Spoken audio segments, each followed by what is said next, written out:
up, everybody? Welcome back to another episode here on the Best of the Blind Buy series. This is going to be episode 11.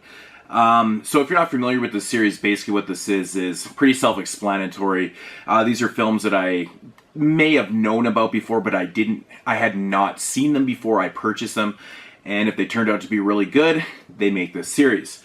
So without further ado, let's get right into this.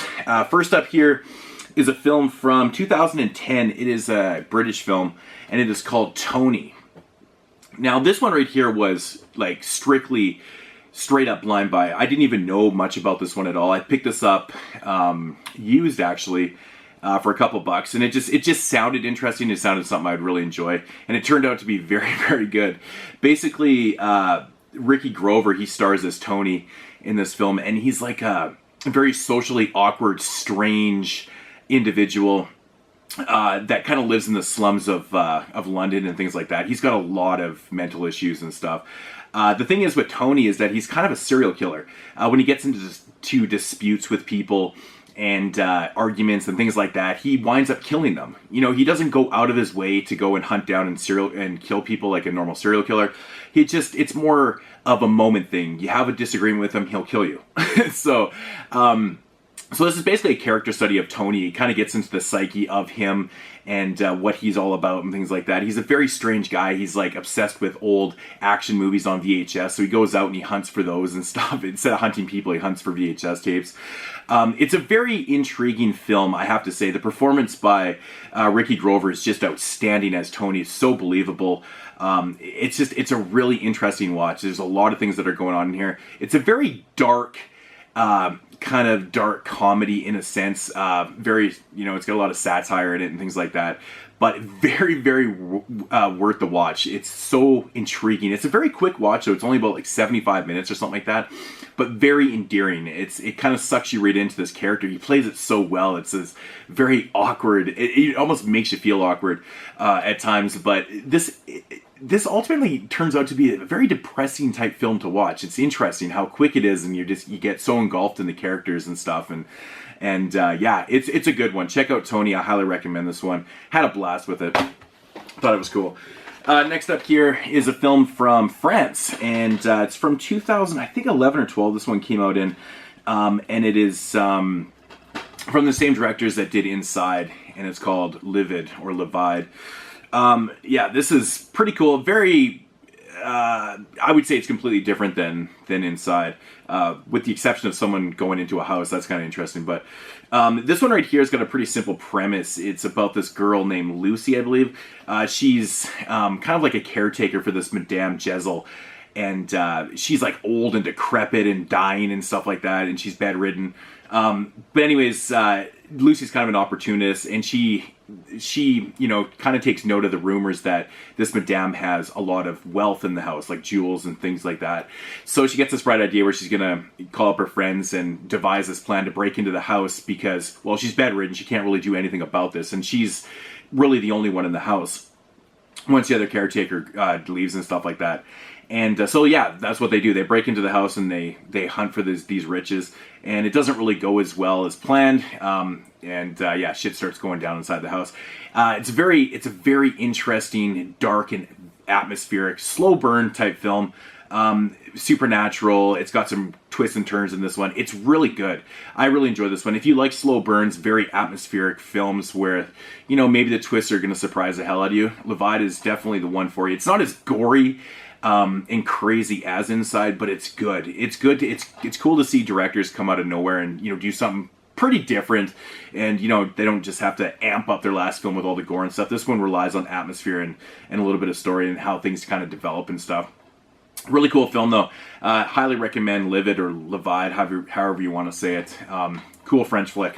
So that is the second one right there. Next up here is another film from 2012. Released by Artsploitation Films, and it's a film from Chile, and it's called Hidden in the Woods. This is just a gnarly, graphic, kind of head exploding type film. It's very interesting, man. This one is very dark and gritty, and it's gut wrenching at times. Basically, it's about these two girls and their deformed brother. They they basically kind of, I don't know what you want to call it. They basically ditch their house after their father has a run-in with a cop and gets killed. So they split from the house and they make their way into this very secluded, abandoned cabin in the woods type deal.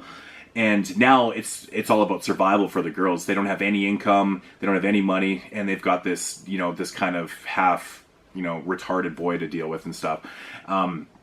But basically what happens is their father was mixed up in drugs before he got killed, and this cartel leader sends his goons out to find his daughters because he believes that the girls have taken all the drugs out of the house and split. That's the reason why he thinks that they're gone. But that's, and once the goons find these girls, that's when the shit starts really going down in this film. It's a very gritty survival story for these girls. I mean, the beginning of the film sets the tone so drastically by, depicting the father, he's raping the girls and stuff, and it shows how the boy got deformed and things like that. It's just really, really nasty. Very, very gritty. Great locations. Cinematography is fantastic in this. But it starts getting into territories where it's really crazy, man. The girls start, prostituting and doing other crazy things. But yeah, the third act in this one, gnarly. It's really crazy what it turns into. And I highly recommend this one. It's gory as shit. It's nasty. It's filthy. I love this movie. Hidden in the Woods, if that's right up your alley. I don't want to give too much away about it, but check it out, man. It's nasty. Good film. So that's Hidden in the Woods from 2012. Going all the way back to 1983. This is a German film, I believe, and actually says Austrian. I think, Austrian film. And this one I'd known about for years, and I never could get my hands on this one. For whatever reasons, I could never find a copy because it was just super hard to come by. And I'm very, very happy that Cult Epics released this one because, wow, this was very, very mind-blowing. And it is called Angst. So it was I knew lots of things about this film, but I just always wanted to see it for myself. This one blew my socks off. It's crazy. It's basically the true story of this serial killer by the name of Werner Kurtzig or something like that.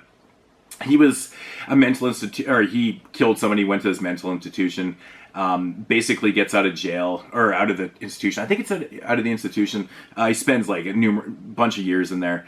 He gets out, and of course he gets the, gets that tick again. He needs to kill.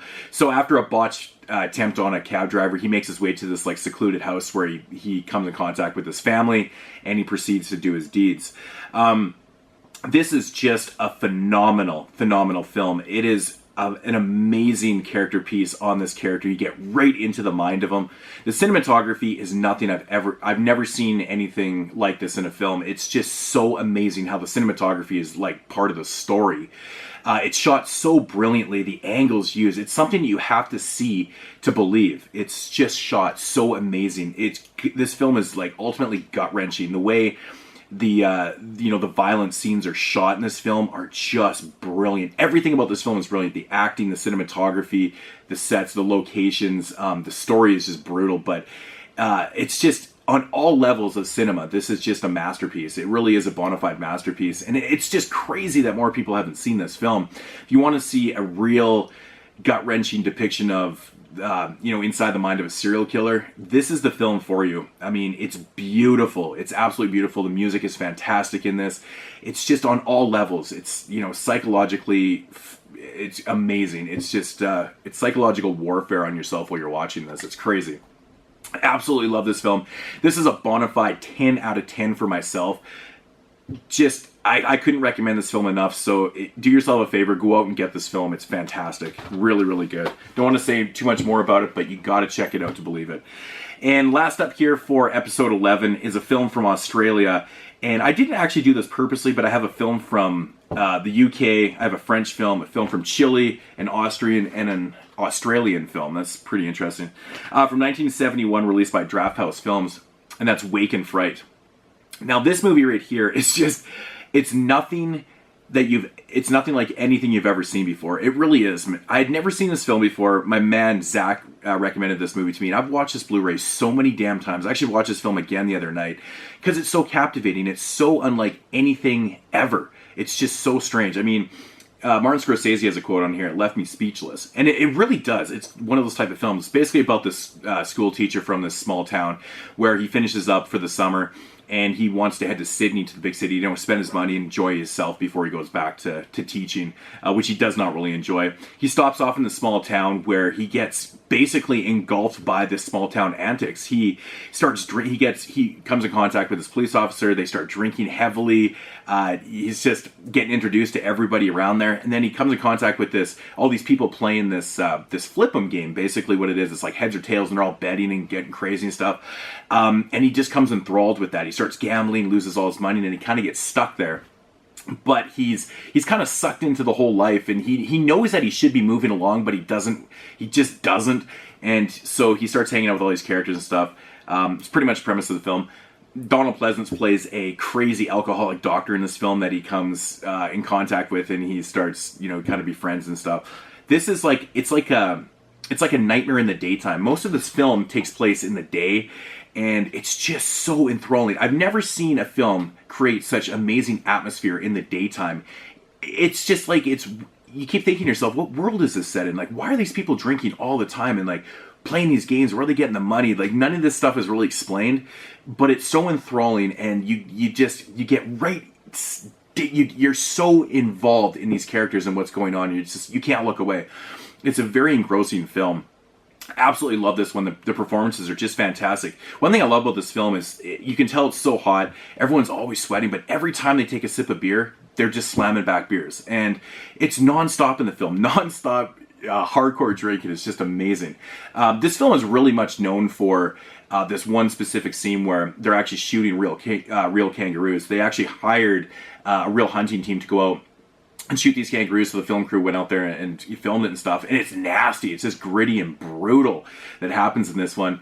This one, it goes into a place where you're really not expecting it either. It just it goes from here to here to here, and you're just like, what the fuck, man? It's such an engulfing film. I absolutely love this one. It's just, for me, it even left me speechless a little bit.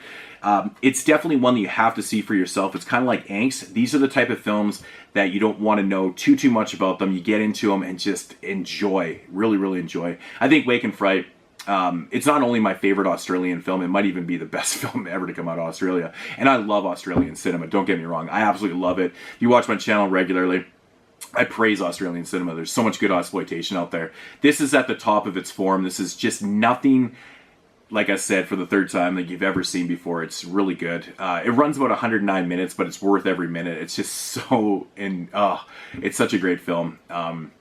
Yeah, don't want to say too much more about it, but that's it. Do a quick little recap here. We got Tony. Check this out. Great character study. Awesome performance.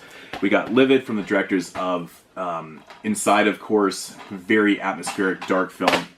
Hidden in the Woods from Chile. Nasty, gory little fucking gut-wrenching piece here. And then we got Angst, same thing, very gut-wrenching, amazing, probably the best cinematography I've ever seen in a horror film in my entire life. 10 out of 10, bonafide. Love that movie. And Wake and Fright is the oddball in here. It's so amazing. 10 out of 10. Perfect film. Check it out. So that is going to do it for episode 11 here on Best of the Blind Buys. I will be back as soon as I get 5 more. I already have a couple more listed for the next episode. So stay tuned for that. If you like this, give it a thumbs up. If you don't, give her a thumbs down. Don't really give a shit. And yeah, talk to you guys later. And as usual, peace!